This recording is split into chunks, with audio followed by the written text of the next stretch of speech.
Hello all. Unlike the prior week, there was a lot to report on this week, starting with a brand new way to extract your information from wireless networks, a 3-year-old Cisco zero-day exploit, and more. The good guys had some nice wins with the sentencing of a dirtbag, sanctions on another, disruption of a Chinese espionage organization, and serious disruption of the ransomware ecosystem. Now this email and video commentary is from the RedDotSecurity.news website that contains a plethora of links to other items not mentioned here that are worth skimming to see if they interest you or pertain to your particular environment or those you support. There's a lot more than what's provided in these opening comments. So, on to the headline news. Air Snitch Wi-Fi exploit enables a malicious actor to perform man-in-the-middle attacks and steal information that traverses the same physical access point. This attack only requires that the threat actor be joined to the access point. It can be the supposedly isolated guest network.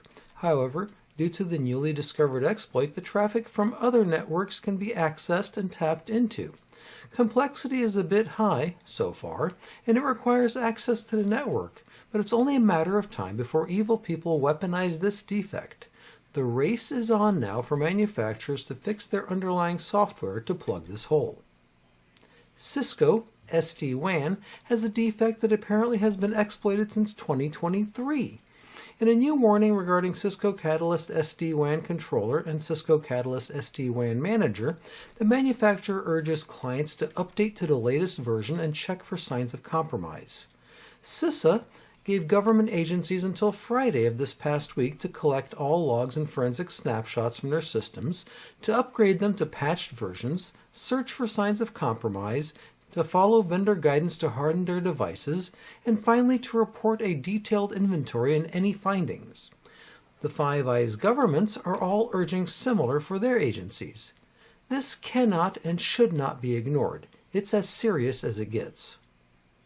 SolarWinds ServeU released patches for multiple defects this past week. 4 identified ones can enable a threat actor to gain root access on the file transfer system. Multiple other fixes are proffered with updated version 15.5.4. And while this is not suspect of being exploited publicly yet, it would be advisable to patch quickly. Zyxel routers have a critical RCE. At least a dozen different models have defects that can allow a threat actor to gain unauthenticated remote code execution. A caveat is that by default, WAN configuration is disabled. If this hasn't been enabled, then the router is not exploitable. Nevertheless, Zyxel urges all clients to update to the latest firmware as soon as possible. CrowdStrike 2026 Global Threat Report came out Tuesday and revealed some disturbing numbers. The most troubling being that the average time a threat actor took from initial access to moving to other systems in a network dropped to 29 minutes in 2025. And the fastest recorded time dropped to an astonishing 27 seconds.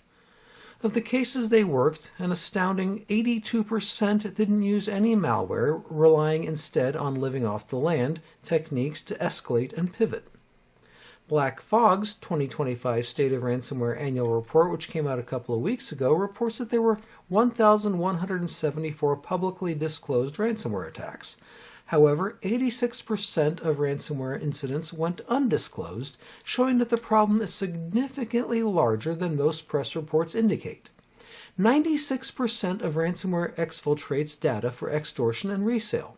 Despite these statistics, indications are that the number of companies paying the extortion demands is decreasing, which is causing threat actors to ramp up the quantity of attacks to make up the difference.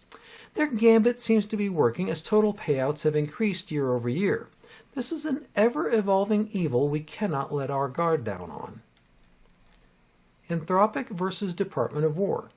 In a dispute over AI tools for military applications, the Department of War has ordered Anthropic to remove restrictions on military use of its AI tools, which Anthropic refused to do. This refusal has led to a termination of a $200 million deal with the Department of War. The dispute is centered on safety concerns regarding sensitive applications like mass surveillance, weapons development, and autonomous systems.